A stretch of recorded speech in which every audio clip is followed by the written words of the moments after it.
अहिंसा हमारा धर्म है। आतताइयों से मार न खाना, गुंडागर्दी वालों को सबक सिखाना, ये भी हमारा धर्म है। हम कभी भी अपने पड़ोसियों की कोई अपमान, कोई हानि नहीं करते।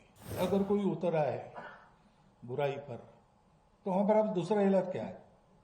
राजा का कर्तव्य है प्रजा की रक्षा करना, राजा अपना कर्तव्य करेगा। इसका भाष्य स्वामी जी ने एक किया है और किसी का कुछ और हो सकता है, लेकिन ये चर्चा होने से ही उसमें से नवनीत निकलेगा, उस मंथन में से ही निष्कर्ष निकलेंगे।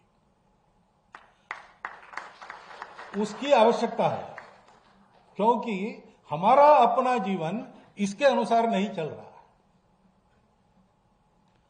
दुनिया को उनको बहुत सिखाना है और सिखाने लायक हमारे पास बहुत है, लेकिन जो बहुत है वो आज हमारे आचरण में नहीं है। तो भेदभाव कहां से आया? अभी भी चलता है। क्यों चलता है?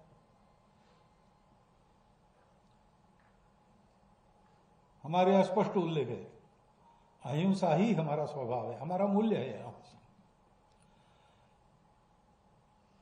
लेकिन हमारी अहिंसा लोगों को बदलने के लिए, लोगों को अहिंसक बनाने के लिए है। तो कुछ लोग तो बन जाएंगे हमारा उदाहरण देकर, लेकिन कुछ लोग नहीं बनेंगे और इतने बगड़े रहेंगे, कुछ भी करो वो नहीं होंगे और उपद्रव करेंगे दुनिया का। तो इसके लिए क्या करना है? आपने बताया मुंबई में मैंने रावण का उल्लेख मैंने इसलिए कहा, मैंने कहा कि भाई हम तो किसी के दुश्मन नहीं है, द्वेष वगैरह हमारा स्वभाव नहीं है। तो रावण का भी जो वध हुआ वो रावण के अकल्याण के लिए नहीं हुआ, कल्याण के लिए हुआ। जब ये सिद्ध हुआ कि शिवभक्त रावण है, वेद ज्ञाता रावण है, उत्तम गवर्नेंस करने वाला रावण है, सब प्रकार का उसके पास अच्छा आदमी बनने के लिए जो जो चाहिए वो सब है, लेकिन उसने जिस शरीर और मन बुद्धि का स्वीकार किया है वो ऐसा है कि वो इस अच्छाई को उसके अंदर आने नहीं देगा, और कुछ भी करो उसमें अच्छाई भर नहीं सकते। अब उसको अच्छा बनना है तो एक ही उपाय है, उस शरीर मन बुद्धि को समाप्त करके वो दूसरे शरीर और मन बुद्धि को लेकर आ जाए। तो भगवान ने उसका संहार किया। अब उस संहार को हिंसा नहीं कहते, वो अहिंसा ही है।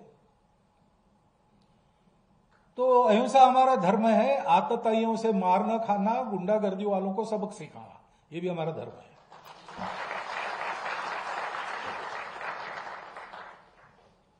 अब पाश्चात्यों की जो विचार पद्धति उसमें दोनों एक साथ नहीं चल सकते, क्योंकि इन दोनों को बैलेंस करने वाला जो विचार है कि मैं लोगों में, मेरा शत्रु है फिर भी मैं देखूंगा अच्छा आदमी है कि खराब आदमी,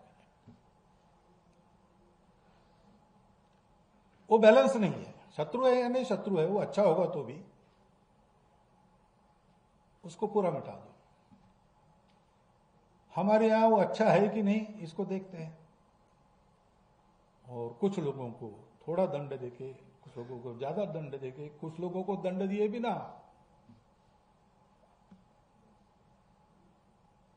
सुधार कर अपना, तो जिनका इलाज ही नहीं दूसरा कुछ, उनके कल्याण के लिए उनको बेसिक मटेरियल दूसरा पाने के लिए भेज देते जहां मिलता है वहां। इसमें एक बैलेंस है।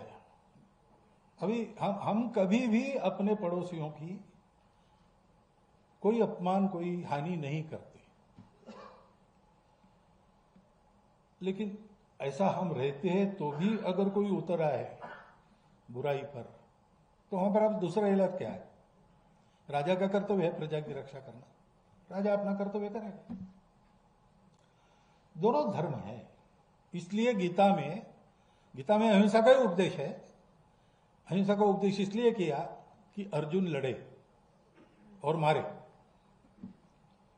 क्योंकि उस समय ऐसे लोग थे सामने कि अब उनके विकास का दूसरा इलाज नहीं था, तो सब बदल के उनको आना पड़ेगा।